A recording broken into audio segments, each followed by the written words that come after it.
भाग 6। इशिका की नजरें आहान को तलाश रही थी पर उसे वो नहीं दिखा तो इशिका का मुंह बन गया। ये मिस्टर स्ट्रेंजर गायब हो गया क्या? इशिका खुद में बोली कि उसकी नजरें बालकनी के पास एक कोने में खड़े आहान पर गई। वो किसी से फोन पर बात कर रहा था। इशिका को एक बार फिर लिफ्ट में हुई बातें याद आ गई। आहान ने आंखें बंद कर ली थी। ये याद आते ही इशिका के चेहरे पर एक बड़ी सी मुस्कुराहट आ गई। वो अपने में ही मुस्कुराई जा रही थी। ईशु, तू यहाँ क्या कर रही है? इशिका के पास आई हुई रिचा ने कहा। रिचा की आवाज जब इशिका के कानों में पड़ी वो अपने ख्यालों से बाहर आई। उसने उस तरफ देखा जहां आहान था, पर अब वहां आहान नहीं था। ये मिस्टर इंडिया है क्या? इशिका कंफ्यूज होकर बोली। उसकी बात का मतलब रिचा को समझ नहीं आया। वो अजीब तरह से इशिका को देखने लगी। ओ मैडम, किसकी बात कर रही है? रिचा ने पूछा। उसकी बात सुनकर इशिका ने चेहरा उसकी तरफ घुमाया और दांत दिखा दिए। कुछ नहीं जाना, चल हम चलते हैं, केक कटिंग के लिए केक भी लाना है। इशिका ने बात डाल दी। रिचा ने भी बात को ज्यादा नहीं खींचा और चुपचाप उसके साथ वापस हॉल में पार्टी एरिया में आ गई। इधर आहान बात करते हुए एक साइड में आकर खड़ा था। उसने अब कॉल कट किया और अपना फोन वापस जेब में डाल लिया। वो जैसे ही पलटा उसने देखा वहां खड़ी कुछ लड़कियां उसे ही देख रही थी। आहान बिना उस पर ध्यान दिए आगे बढ़ गया। तभी वो एकदम से अशोक जी से टकराया। आई एम सॉरी, अपनी गलती झट से मानते हुए आहान ने कहा। अशोक जी आहान को ही देख रहे थे। जिस तरह से वो आहान को देख रहे थे उसे थोड़ा अजीब लगा, पर वो सॉरी बोलते हुए चला गया। अशोक जी ने भी ज्यादा ध्यान नहीं दिया क्योंकि उन्हें याद नहीं आ रहा था, पर आहान को देखकर उन्हें महसूस हो रहा था जैसे वो उसे जानते थे, लेकिन चाह कर भी उन्हें याद नहीं आ रहा था। क्या वो वाकई उसे जानते थे? आहान ने आकर एक बार फिर हितेन और पूजा को पर्सनली कांग्रेचुलेट किया। फिर उसने अपनी तरफ से लाया गिफ्ट दिया।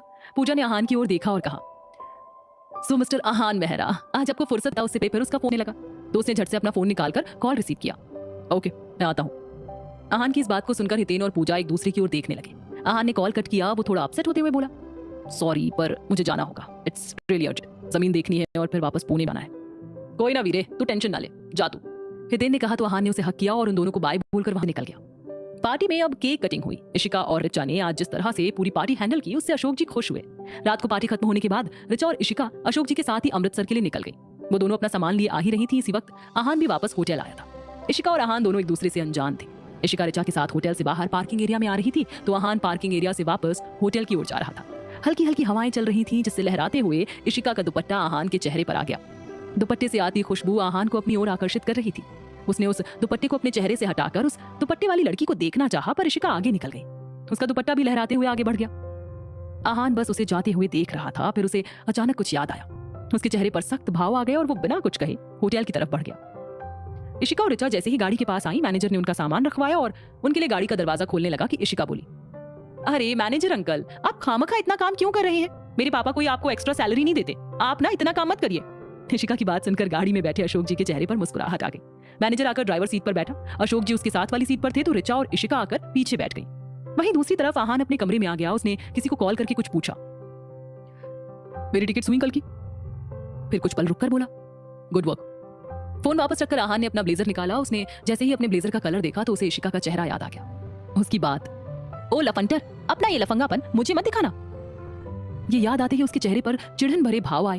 वो इरिटेट होते हुए बोला, बात करने की तमीज तक नहीं थी उस लड़की में, कैसा अजीब वर्ड यूज किया उसने मेरे लिए।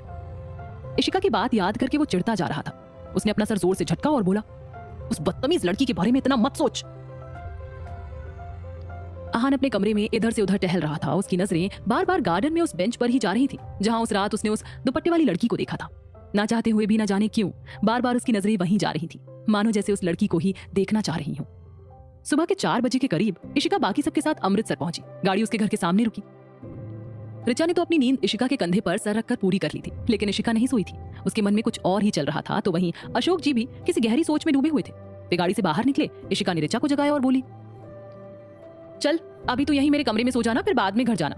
रिचा भी उबासी लेती हुई गाड़ी से बाहर आ गई। इशिका भी निकली। उसने सामान निकाला और वो दोनों घर के अंदर की तरफ बढ़ गए।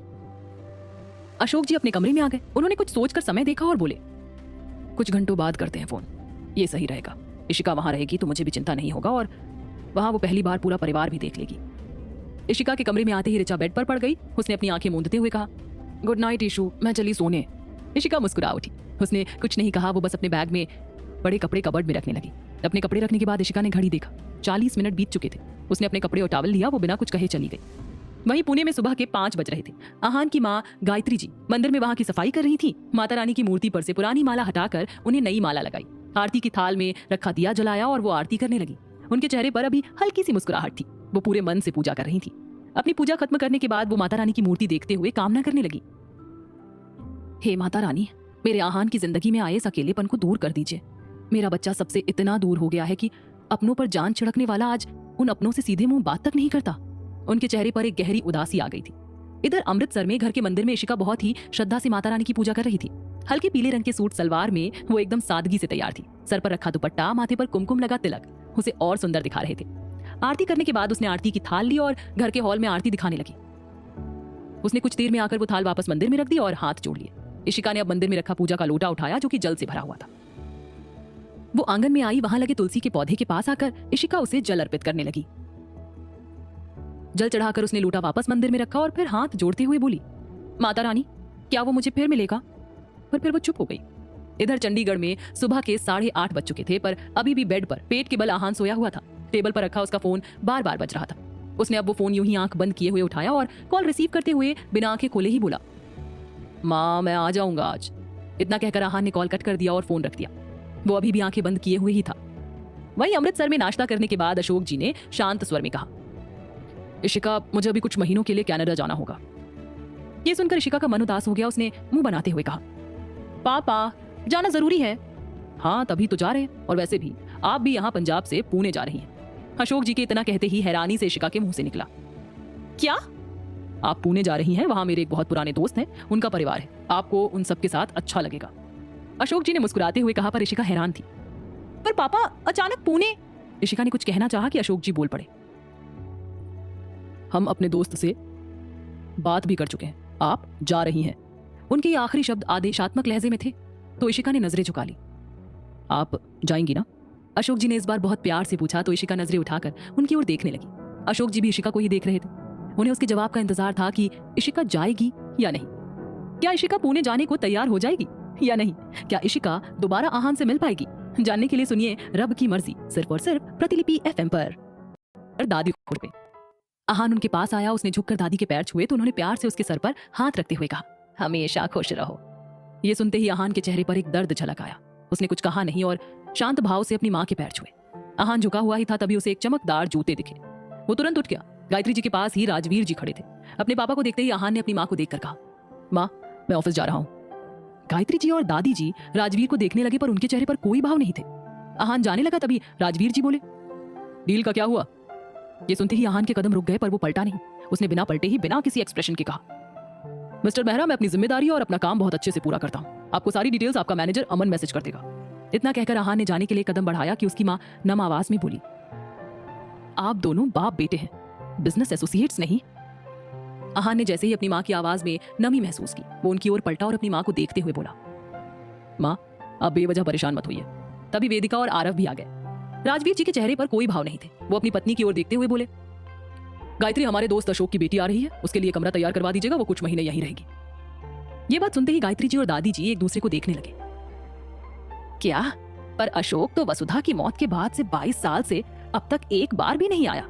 दादी जी हैरान होकर बोली, माँ वो बच्ची की देखभाल उसकी परवरिश में लगा था, अभी उसे कनाडा जाना है, इसलिए आप सबको कोई परेशानी तो नहीं है? होगी भी तो उससे आपको क्या फर्क पड़ता है, होना तो वही है जो आप चाहेंगे। आहान अपने पापा को सुनाते हुए बोला। सब एक दूसरे की ओर देखने लगे। गायत्री जी मुस्कुराते हुए बोली, परेशानी क्यों होगी, अच्छा है बच्ची कुछ दिन यहाँ परिवार के साथ रहेगी तो उसे भी अच्छा लगेगा। आरव ने धीरे से वेदिका के कान में कहा, वेदु यार सही है, एक लड़की आ रही है घर।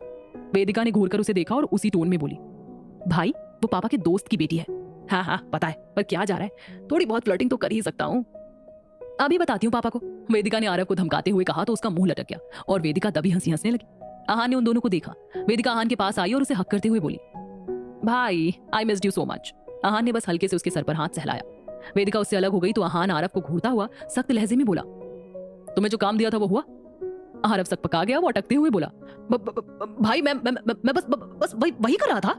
आहान आंखें छोटी छोटी करके उसे घूरने लगा। आरव ने डरकर मुंह बना लिया। ऑफिस जाने की भी जरूरत है तुम्हें, समझे? इतना कहते हुए आहान चला गया। आरव ने चैन की सांस ली, बच गया। तभी राजवीर जी तिरछी निगाहों से उसे देखते हुए बोले, घर पर बैठे बैठे काम नहीं होता, ऑफिस आना शुरू कर दो। इतना कहते हुए वो भी घर से निकल गए। आरव ने मुंह बनाया और वो आकर अपनी दादी के पास बैठ गया। दादी, मुझे क्या मॉम और डैड मंदिर की सीढ़ियों से उठाकर लाए हैं? दादी और गायत्री जी आरव को देखने लगे तो वेदिका भी अपनी दादी के पास आकर दूसरी तरफ बैठते हुए बोली, हाँ भाई हो सकता है। चुप कर, वो तो मैं इसलिए कह रहा हूँ क्योंकि आहान भाई और डैड दोनों बाप बेटे ना एक जैसे हैं, खड़ूस। मेरी लाइफ के विलन बने हुए। ऑफिस आओ ऑफिस आओ, हद हो गई है। मासूम से बच्चे की जान लेकर मानेंगे? आरव की नौटंकी को हंसी आने लगी। अगली सुबह 8 बजे राजवीर जी हॉल में आते हुए बोले, गायत्री वो आती होगी, हम पूछ बताते हैं। उन्होंने किसी को कॉल किया पर नंबर नहीं लगा। राजवीर जी के चेहरे पर परेशानी भरे भाव आने लगे। गायत्री जी उन्हें पानी देते हुए बोली, आप परेशान मत होइए, हो सकता है फ्लाइट में हो। आहान नीचे आया और वो बिना कुछ कहे मेन डोर की ओर जाने लगा। तभी गायत्री जी बोली, आहान कहाँ जा रहा है तू? ऑफिस जा रहा हूं माँ। इतना कहकर वो चुपचाप निकल गया। बाहर आकर आहान ने अपनी आंखों पर काला चश्मा लगाया और वो मेन डोर की तरफ बढ़ने लगा। गाड़ी तुरंत दरवाजा खोला, आहान बाहर निकला और वो पार्किंग एरिया अपनी गाड़ी की तरफ बढ़ने लगा। तभी इशिका अपना बैग संभालते हुए आ रही थी। आहान की नजरें बाईं ओर अपनी गाड़ी पर थीं और इशिका मेन डोर और घर की ओर देख रही थी। वो आगे आ रही थी कि हवा में लहराता उसका दुपट्टा आहान के चेहरे पर आ गया। आहान ने चश्मा पहना हुआ था, उस पर दुपट्टा उसके मुंह पर आ गया। उसे दिखने में दिक्कत होने लगी। वो दुपट्टा हटाते हुए पलटा और उसी वक्त इशिका भी पलटी। अचानक से दोनों टकराए, दुपट्टा इशिका के चेहरे पर आ गया। वो गिरने लगी, तभी आहान ने उसे थाम लिया। वो आहान की बाहों के मजबूत घेरे में थी। इशिका के चेहरे पर दुपट्टा था, उसे कुछ दिख नहीं रहा था, पर उसकी पीठ पर रखे आहान के हाथों की छुअन ने उसकी धड़कन बढ़ा दी। आहान एक टक इशिका को देख रहा था, जिसका चेहरा पीले रंग के दुपट्टे से ढका हुआ था। आहान के हाथ अपने आप उसकी तरफ बढ़ने लगे। वो इशिका के चेहरे पर से दुपट्टा हटाने लगा। हल्का सा दुपट्टा हटा, आहान को उसके माथे पर लगी बिंदी दिखाई देने लगी। इशिका की धड़कनों की रफ्तार बढ़ती जा रही थी, इसीलिए वो कुछ बोल ही नहीं पाई। दुपट्टा इशिका के चेहरे से थोड़ा नीचे हुआ। आहान को काजल से सनी उसकी काली आंखें दिखाई देने लगी। उसकी नजरें इशिका की आंखों पर ठहर गईं। तभी आहान का फोन बजने लगा, जिससे उसका ध्यान टूटा। उसने इशिका को सीधा खड़ा किया और बिना उसकी तरफ देखे, बिना कुछ बोले, वो वहां से अपनी गाड़ी की तरफ बढ़ गया। इशिका सीधी खड़ी हुई, उसका दिल अभी भी जोरों से धड़क रहा था। उसने बैग वहीं खड़ा किया और अपने आप को शांत करने लगी। कौन था ये? पूरा सिस्टम हिला दिया। इशिका लंबी सांस लेते हुए बोली और वो उस कार की तरफ देखने लगी, पर आहान कार में बैठ चुका था। इशिका उसका चेहरा देखने की कोशिश करने लगी। आखिर आहान अपने डैड राजवीर से इतनी नफरत क्यों करता था? क्या इशिका और आहान की किस्मत फिर से उन्हें एक दूसरे के सामने खींच लाएगी? जानने के लिए सुनिए रब की मर्जी, सिर्फ और सिर्फ प्रतिलिपि एफएम पर। बात याद दिलाते हुए बोली, भाई आपको वो काम करना है जो आहान भाई ने दिया था, वरना। वेदिका बोलते बोलते रुकी। आरव ने मुंह बना लिया। वो मुंह बनाए हुए बोला, जा रहा हूं। भाग 8।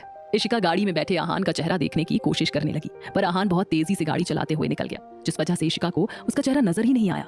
इशिका ने मुंह बना लिया और अपने आप में ही बोली, ये पुणे में आते ही हो गया स्यापा, पता नहीं कौन था। इशिका बड़बड़ाते हुए अपना बैग लिए आगे बढ़ने लगी। वो पूरे घर को देख रही थी, जो कि बहुत बड़ा और आलीशान था। वो मेन डोर पर आई। उसने गार्ड को देखकर मुस्कुराते हुए वो अंदर की तरफ बढ़ गई। उसने अंदर आते हुए वहां लगे पेड़ पौधों को देखा और आगे बढ़ती रही। हॉल में इस वक्त मेहरा फैमिली के सभी मेंबर थे। तभी इशिका आई। दरवाजे पर उसकी हल्की परछाई आते ही सब उस ओर देखने लगे।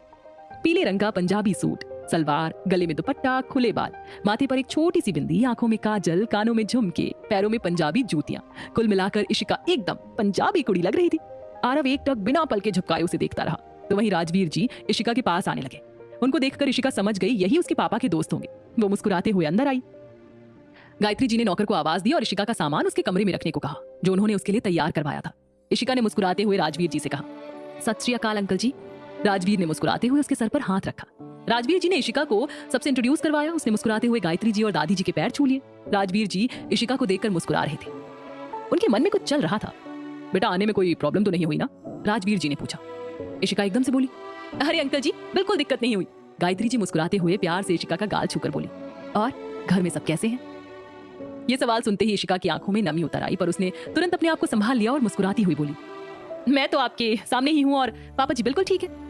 गायत्री जी को अब एहसास हुआ उन्होंने गलत सवाल कर दिया, पर जिस तरह से इशिका ने बात संभाल ली ये देखकर वो उसके गाल को सहलाते हुए बोली, बेटा अपना घर समझ कर रहो, सब अपने ही हैं यहाँ। इशिका मुस्कुरा दी। तभी आरव एकदम से बोला, जी बिल्कुल सब अपने ही हैं यहाँ। इशिका उसे देखने लगी। वेदिका भी आरव को घूरने लगी। दादी जी ने वेदिका की ओर देखकर कहा, वेदिका जा इशिका को उसका कमरा दिखा दे। फिर वो इशिका को देखते हुए बोली, जा बेटा फ्रेश हो जा। जी दादी माँ, इशिका ने मुस्कुराते हुए कहा। उसके मुंह से दादी सुनते ही सबको आहान याद आ गया। एक वही था जो अपनी दादी को दादी माँ कहता था। आरव फिर अजीब से एक्सप्रेशंस देते हुए बोला, दादी माँ ये तो तुम बिल्कुल भाई की तरह बोल रही हो। It sounds. वो बोल रहा था कि उसकी बात काटते हुए इशिका बोली, कूल मुझे तो बहुत पसंद है। फिर इशिका ने दादी जी की ओर देखकर पूछा, आपको तो प्रॉब्लम नहीं है ना दादी माँ? बिल्कुल नहीं, दादी ने प्यार से कहा तो इशिका मुस्कुरा दी। वेदिका उसे अपने साथ उसके कमरे में ले जाने लगी। सीढ़ियों से होते हुए वो इशिका को ऊपर उसके कमरे के पास लाई कि इशिका की नजर लेफ्ट साइड में गई, जहां कॉरिडोर में काफी आगे से ही एक दरवाजा लगा था। उस दरवाजे के कुछ दूर जाकर एक कमरा था जिसका दरवाजा बंद था और वो आगे वाला दरवाजा भी बंद था। इशिका अजीब नजरों से उस ओर देखने लगी। वेदिका ने जब इशिका की नजरों का पीछा किया तो वो उस ओर देखकर शांत स्वर में बोली, ये आहान भाई का कमरा है। इशिका ने आहान का नाम सुना तो वो वेदिका को देखने लगी। उसके चेहरे पर आए भाव बता रहे थे जैसे वो पूछना चाह रही हो, आहान कौन? उसके चेहरे के भाव देखकर वेदिका ने एक शांत सी आवाज में कहा, मेरे और आरव भाई के बड़े भाई, उन्हें अकेलापन पसंद है। अकेलापन किसे पसंद होता है? अनायास इशिका के मुंह से निकला। वेदिका मुस्कुरा दी और इशिका को उसके कमरे में ले आई जो आहान के कमरे से कुछ ही दूर था। इशिका कमरे के अंदर आई। हल्के पिंक कलर की दीवारें, कमरे में सारी चीजें साफ और व्यवस्थित रूम है। मेरा और आरव भाई का, दादी और मॉम डैड का कमरा नीचे है। इशिका मुस्कुराते हुए उसकी बात सुन रही थी। उसने मुस्कुराते हुए पूछा, तुम कॉलेज स्टूडेंट हो? आपको कैसे पता? वेदिका ने उल्टा सवाल किया। इशिका ने कंधे उचका दिए। वो हंसते हुए बोली, गेस किया। इशिका और वेदिका बात कर रही थी तभी आरव आ गया। आरव अंदर आकर मुस्कुराते हुए बोला, क्या बातें चल रही हैं? आरव को देखकर इशिका उठी, वो उसके करीब आने लगी। आरव के चेहरे पर एक खुशी झलक आई। वेदिका आंखें बड़ी बड़ी करके उन दोनों को देख रही थी। इशिका आरव के पास आई। वो मुस्कुराते हुए अपने शब्दों पर जोर देते हुए बोली, आरव जी, गलत लड़की पर चांस मार रहे हैं आप। वेदिका को हंसी आ गई पर आरव अब भी इशिका को देख रहा था। उफ, आपकी बातें, आरव ने इशिका को छेड़ते हुए कहा। शुक्र मनाइए, इशिका ने जवाब देते हुए कहा। वेदिका हंसते हुए इशिका के पास आकर बोली, अरे दी, आप ना इनकी बातों पर ध्यान मत दो, आरव भाई ना ऐसे ही हैं। फिर वेदिका आरव की ओर देखकर उसे कल की बात याद दिलाते हुए बोली, भाई आपको वो काम करना है जो आहान भाई ने दिया था, वरना। वेदिका बोलते बोलते रुकी। आरव ने मुंह बना लिया। वो मुंह बनाए हुए बोला, जा रहा हूं। आरव कमरे से चला गया। इशिका ने अपने बैग से अपने कपड़े निकाले और बोली, मैं फ्रेश होकर आती हूँ। वेदिका ने हाँ में सिर हिला दिया। इशिका वॉशरूम की तरफ बढ़ गई। कुछ देर बाद इशिका जब वापस आई, उसने देखा वेदिका उसके बैग से कपड़े निकालकर वार्डरोब में लगाते हुए बोली, इसमें परेशानी कैसे? मुझे तो नहीं हुई कोई परेशानी। तुम कितनी स्वीट हो। इशिका ने वेदिका के गाल पर किस कर दिया। वेदिका के चेहरे पर मुस्कुराहट आ गई। नीचे हॉल में राजवीर, गायत्री जी और दादी जी बैठे हुए थे। दादी राजवीर जी की ओर देखकर बोली, राजवीर, कहीं तुम? वो बोल ही रही थी कि राजवीर जी ने उनकी बात काटते हुए बोला, मैं फिलहाल नहीं बता सकता। गायत्री जी और दादी जी समझ गए राजवीर जी के मन में जो भी बात चल रही थी वो बताने वाले नहीं थे, तो वो दोनों भी चुप ही हो गए। इधर आहान अपने ऑफिस पहुंच चुका था। वो अपने कैबिन में बैठा अपना काम कर रहा था। तभी दरवाजा नॉक हुआ। कम इन। आहान लैपटॉप और फाइल में नजरें गड़ाए हुए ही बोला। तभी दरवाजा खुला, एक आदमी अंदर आया। आगे बढ़ते हुए उसने फॉर्मली कहा, गुड मॉर्निंग सर। आहान ने हल्का सा सिर हिलाया, फिर सामने देखते हुए बोला, अमन, मिस्टर मेहरा ने जो न्यू डील फाइनल की है उसकी डिटेल्स मुझे चाहिए और चंडीगढ़ के होटल के ब्लूप्रिंट रेडी करवाओ। ओके सर, अमन ने कहा, पर वो अभी वहीं खड़ा था। आहान की नजरें एक बार फिर फाइल और लैपटॉप पर थी। अमन उसे देख रहा था। कुछ मिनट बाद वो अटकते हुए बोला, सर वो आपके लिए सेक्रेटरी। अमन इतना बोलते ही चुप हो गया। आहान आंखें उठाए उसे घूर रहा था। उसके चेहरे पर इस वक्त गुस्सा साफ झलक रहा था, जो देखकर अमन ने नजरें झुका ली। आहान गुस्से से चिल्लाता हुआ बोला, मैंने कहा तुमसे कुछ नहीं ना, तो ज्यादा दिमाग मत लगाओ। मुझे किसी सेक्रेटरी की जरूरत नहीं है। Now get lost. आहान का गुस्सा बहुत तेज था। अमन चुपचाप जाने लगा। वो जानता था जो वो बोलने जा रहा था उससे यही होना था, इसीलिए वो चुपचाप आहान के कैबिन से निकल गया। आखिर सेक्रेटरी के बारे में सुनकर आहान गुस्से से क्यों भड़क गया था, जानने के लिए सुनिए रब की मर्जी, सिर्फ और सिर्फ प्रतिलिपि एफएम पर।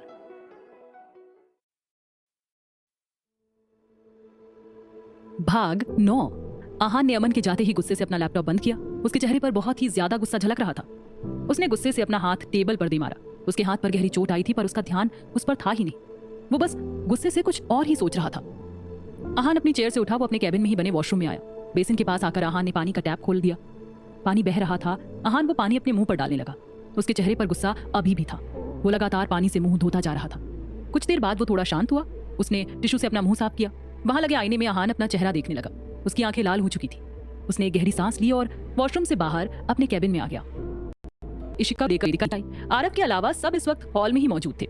इशिका को यहाँ आए हुए अभी कुछ घंटे भी नहीं हुए थे, पर फिर भी वो सबसे घुल मिल गई थी अपने व्यवहार के कारण।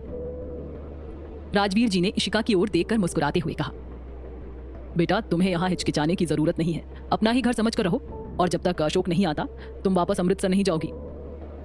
अंकल जी, आप सबसे मिलकर अजनबी वाला एहसास हुआ ही नहीं तो हिचक कैसे? इशिका ने मुस्कुराते हुए कहा। उसकी बात सुनकर सब मुस्कुरा दिए। राजवीर जी ऑफिस के लिए निकलने लगे कि गायत्री जी बोली, नाश्ता तो करते जाइए, मैं ऑफिस में ही खा लूंगा। राजवीर जी ने कहा और जाने लगे कि इशिका बोल पड़ी, अंकल जी, सुबह भूखे पेट जाएंगे तो काम पर ध्यान नहीं लगना आपका, थोड़ा सा ही खा लीजिए। इशिका की बात सुनकर राजवीर जी के कदम रुक गए। दादी और गायत्री जी के चेहरे पर मुस्कुराहट आ गई।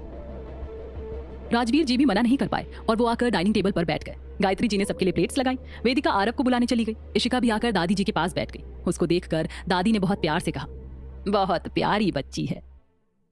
दादी माँ, आप तो बेवजह मेरी इतनी तारीफ करने लगी, इशिका ने कहा। राजवीर जी की नजरें इशिका पर ही थी। उसके मन में कुछ चल रहा था। गायत्री जी ने उनकी नजरों को इशिका पर देखा तो वो कुछ सोचने लगी। कुछ देर बाद आरव आया। वो आकर इशिका के पास वाली चेयर पर बैठ गया।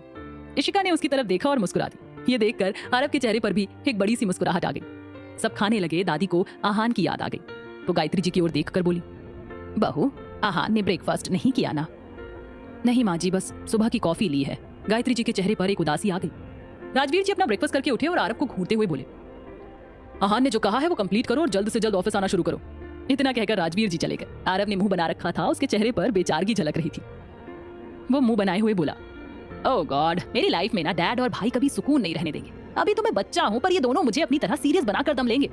उसकी बात सुनकर सब दबी हंसी हंसने लगे। वेदिका उसे चिढ़ाते हुए बोली, भाई 24 का बच्चा कौन होता है? इशिका इतना सुनते ही खिलखिलाकर हंसने लगी। आरव ने मुंह बनाए हुए वेदिका को घूरते हुए बोला, तुमसे बड़ा हूँ 2 साल, बड़े भाई से पंगे मत ले। आप तो बच्चे हो ना, इशिका ने हंसते हुए कहा। अपने दोनों बच्चों को हंसता खिलखिलाता देखकर गायत्री जी मन में बोली, पता नहीं कभी आहान को इतना खुश देख भी पाऊंगी या नहीं। सोचकर वो परेशान हो गई। इधर ऑफिस में आहान अपने काम में लग चुका था। कुछ देर बाद उसने वहां टेबल पर रखे फोन से किसी को कॉल किया और बोला, ब्लैक कॉफी भिजवाओ। इतना कहकर उसने फोन रख दिया। आहान के चेहरे पर कोई भाव नहीं थे। उसने एक ठंडी सांस छोड़ते हुए अपना सर चेयर से लगाते हुए आंख बंद कर ली। आंख बंद करते ही उसे एक हल्की झलक दिखने लगी। एक हल्के गुलाबी रंग का दुपट्टा उसकी आंखों के सामने लहराया कि तभी आहान ने अपनी आंखें खोल ली। नहीं आहान, नहीं, वो नहीं आएगी, वो वापस नहीं आएगी। 2 साल हो गए हैं, आज तक उसकी यादें पीछा नहीं छोड़ रही, पर वो सामने नहीं आ रही है। आहान अपने आप में बोला। तभी उसके कैबिन का दरवाजा नॉक हुआ। उसने खुद को नॉर्मल किया और बोला, कम इन। दरवाजा खुला, प्यून अंदर आया। उसने आहान को गुड मॉर्निंग कहते हुए उसकी कॉफी का कप टेबल पर रखा और चला गया। आहान एक बार फिर एक्सप्रेशनलेस था। उसने कॉफी का कप उठाया और चुपचाप कॉफी पीने लगा। इधर घर में ब्रेकफास्ट करने के बाद सब हॉल में बैठे हुए थे। गायत्री जी इशिका के पास बैठी। उन्होंने प्यार से उसका हाथ अपने हाथ में लेते हुए कहा, बेटा वहां क्या करती थी? पढ़ाई पूरी कर ली तुमने? जी आंटी जी, मैंने अभी कुछ महीने पहले ही अपना ग्रेजुएशन कंप्लीट किया और फिर मैं पापा की इवेंट मैनेजमेंट कंपनी संभाल रही थी, इशिका ने जवाब दिया। आरव हैरानी से बोला, अरे वाह, तुम तो बहुत मेहनती हो। हाँ भाई, आप सीखो कुछ, वेदिका आरव को ताना मारते हुए बोली। आरव उसे घूरने लगा। वो खुद अपनी तारीफ करते हुए बोला, वेदू भूल मत, बिजनेस मैनेजमेंट कोर्स पूरा किया है मैंने। हाँ, सिर्फ नाम का, दादी हंसते हुए बोली। आरव का मुंह बन गया। उसने रोंदू सी शक्ल बनाते हुए कहा, मेरी तो कोई इज्जत ही नहीं है इस घर में। आरव उठा। वो अपना काम करने के लिए अपने कमरे की ओर बढ़ गया। कुछ देर बाद इशिका जब अपने कमरे के पास आई, उसकी नजर लेफ्ट साइड में कॉरिडोर में लगे दरवाजे पर गई। वो एक टक वही देखने लगी। उसके कदम अनायास ही उस ओर बढ़ गए। इशिका उस दरवाजे के थोड़ी दूर ही खड़ी थी। उसकी नजरें कमरे के पास जा रही थी, पर उसे कुछ नहीं दिखा। उसे अब हैरानी होने लगी। आखिर उसे क्यों इतनी बेचैनी हो रही थी इस कमरे को देखने के लिए? ये ख्याल आते ही इशिका पलटी। उसने अपने बाल ठीक किए और वापस अपने कमरे के पास आ गई। दरवाजे पर खड़ी होकर भी इशिका की नजर आहान के कमरे के पास ही थी। फिर उसने अपना ध्यान वहां से हटाया और चुपचाप अंदर अपने कमरे में आ गई। इशिका कमरे में आकर बेड पर बैठी। उसने अपना फोन उठाकर सबसे पहले अपने पापा को कॉल किया। उनसे बात करने के बाद उसने रिचा को फोन लगाया और उससे बात करने लगी। कुछ देर तक रिचा से बात करने के बाद वो अपने फोन में कुछ पढ़ने लगी। पढ़ते पढ़ते उसके चेहरे पर कभी मुस्कुराहट, कभी हैरानी, तो कभी दुख के भाव आ रहे थे। ओहो यार, ये हीरो भी ना इतना परफेक्ट है कि मुझे तो अफसोस होने लगा है। ऐसा बंदा तो मिलने से रहा। इशिका अफसोस जताते हुए खुद से ही बोली, पर उसके चेहरे के भाव अचानक ही बदल गए। वो मुस्कुराते हुए बोली, कोई ना, इतना परफेक्ट ना मिले, पर बाबा जी कोई तो ऐसा मिले जो प्यार के मामले में बिल्कुल मेरी तरह हो। अचानक ही इशिका को आहान का चेहरा याद आ गया। आहान की याद आते ही इशिका के चेहरे पर एक प्यारी सी मुस्कुराहट आ गई। उसने अपना फोन सीने से लगाते हुए ख्यालों में खोए हुए कहा, काश वो मिस्टर स्ट्रेंजर मिल जाए, एक खूबसूरत सी मुलाकात हो जाए, बिल्कुल उस पहली मुलाकात की तरह। इधर ऑफिस में आहान अपने काम में ही लगा हुआ था। तभी उसके केबिन का दरवाजा नॉक हुआ। उसने बाहर खड़े शख्स को अंदर आने की परमिशन दी। दरवाजा खुला। सामने हितेन था। हितेन को देखकर आहान अपनी चेयर से उठा। उसके चेहरे पर वो एक झूठी मुस्कुराहट ले आया। हितेन से मिलकर आहान बैठा। हितेन भी बैठ गया। उसने एक पेन ड्राइव उसे दी और बोला, चोपड़ा इंडस्ट्रीज की तरफ से प्रेजेंटेशन, तू चेक कर लेना, मैं देख लूंगा। आहान ने बिना किसी एक्सप्रेशन के कहा। हितेन की नजरें आहान पर ही थी। वो धीरे से बोला, वीरे कोशिश ता करके देख। आहान ने कुछ नहीं कहा। वो बस शांत सा बैठा रहा। तभी हितेन फिर शांत से स्वर में बोला, आहान तू सुन रहा है ना भाई? क्या पता रब ने उसका साथ ना लिखा हो तेरे लिए। आहान ने जैसे ही ये सुना, उसकी दोनों आईब्रोज आपस में जुड़ गई। वो सवालिया निगाहों से हितेन को देखते हुए बोला, रब ने? हितेन चुप हो गया। उसने एक गहरी सांस लेकर फिर कहा, जो हुआ हो गया ना वीरे, जिंदगी बहुत बड़ी है, ऐसे कब तक जिएगा? मर जाऊं? आहान ने बिना किसी भाव के कहा। हितेन ने गुस्से से उसे घूरा और डांटते हुए बोला, मनुसियत ना फैला, तू साला दिमाग खराब कर देता है, पागल कहीं का। कुछ देर तक दोनों बात करते रहे। उसके बाद हितेन चला गया और आहान वापस अपने काम में लग गया। रात को आहान देर से ही आने वाला था। सब उसके बारे में बात कर रहे थे, पर अब तक वो आया नहीं था। इशिका अब सोचने लगी, आखिर ये है कौन, इतना नखरीला इंसान जो अपने ही परिवार के साथ वक्त नहीं बिताता। सबने रात का खाना खाया और अपने अपने कमरे में चले गए। रात को करीब 12 बजे आहान घर आया। वो चुपचाप अंदर आया और सीढ़ियों से होते हुए अपने कमरे की तरफ बढ़ गया। कॉरिडोर में लगे दरवाजे से कुछ दूर पर ही आहान को कुछ चमकता सा दिखाई पड़ा। वो हल्का सा झुका तो उसने देखा वहां एक ईयरिंग पड़ी हुई थी। आहान उस ईयरिंग को देखता रहा। वो काफी बड़ी थी। उसने उसे उठाया और खड़ा हो गया। उस ईयरिंग को देखते हुए आहान सोचने लगा, ये किसका है। सहसा ही उसकी आंखों के सामने इशिका का चेहरा आ गया। इशिका की याद आते ही उसको उसकी कही बात याद आ गई। ओ लफंटर, ये लफंगा पन्ना मुझे मत दिखाओ। उसकी बात याद आते ही आहान के चेहरे पर चिढ़न भरे भाव आ गए। बदतमीज लड़की। वो बड़बड़ाया और उसने वो ईयरिंग देखी, फिर उसे अपने हाथ में लिए ही वो दरवाजा खोलने लगा। क्या होगा जब इशिका आहान के सामने आ जाएगी, जानने के लिए सुनिए रब की मर्जी, सिर्फ और सिर्फ प्रतिलिपि एफएम पर। भाग 10। आहान ने कॉरिडोर में लगा दरवाजा खोला और फिर वो अंदर की तरफ बढ़ गया। वो अपने कमरे में आ गया। कमरे में आते ही आहान शांत सा आकर बेड पर उसने अपने हाथ में पकड़ा झुमका देखा और उसे ही देखता रहा। ये है किसका? उसके मन में फिर एक बार यही सवाल आया। ये सवाल आते ही आहान को एक बार फिर इशिका का चेहरा याद आ गया। उसने अपना सर झटका और ब्लेजर निकाल टाई लूज करके एक लंबी सांस ली। आहान कुछ देर बाद किचन में आया। उसने गैस पर बर्तन चढ़ाया और उसने पानी डालकर खड़ा हो गया। उसने अपने लिए ब्लैक कॉफी बनाई, उसे कप में लिया और वापस अपने कमरे की ओर बढ़ गया। आहान सीढ़ियों से होते हुए अपने कमरे की ओर जा रहा था कि अचानक उसके कदम रुक गए। ये इशिका का कमरा था। आहान ने बंद दरवाजे के नीचे से आती हल्की रोशनी देखकर सोचा, इस कमरे में कौन है? पर तभी उसे ध्यान आया, उसके पापा के दोस्त की बेटी आने वाली थी। ये बात याद आते ही वो बिना रुके आगे बढ़ गया। अगली सुबह के 5 बजे दादी जी मंदिर में आई कि तभी इशिका वहां आ गई। उसने देखा दादी मंदिर साफ कर रही थी तो वो धीरे से बोली, दादी माँ, अगर आप कहें तो मैं करूं? दादी ने उसकी ओर देखा। आसमानी रंग के घेरदार सूट, चूड़ीदार पजामा, गले में दुपट्टा। इशिका बहुत प्यारी लग रही थी। उसे देखते ही उनके चेहरे पर प्यारी सी मुस्कुराहट आ गई। बेटा, तुम इतनी जल्दी उठ भी गई? दादी ने इशिका के पास आते हुए पूछा। इशिका ने झुककर उनके पैर छुए तो उन्होंने उसे आशीर्वाद दिया। मैं रोज सुबह जल्दी उठ जाती हूँ, दादी ने प्यार से इशिका का गाल छूकर कहा। बहुत अच्छी आदत है। इशिका मुस्कुरा दी। उसने फिर पूछा, आप कहें तो मैं मंदिर साफ कर दूं? कल ही राजवीर और बहू ने कहा ना, इस घर को अपना घर समझ कर ही रहो। दादी की बात सुनकर इशिका मुस्कुराते हुए आगे बढ़ी और वो मंदिर की सफाई करने लगी। दादी जी मुस्कुराते हुए उसे देख रही थी कि कुछ ही देर में गायत्री जी आकर हड़बड़ाते हुए बोली, माँ जी देर हो गई आज।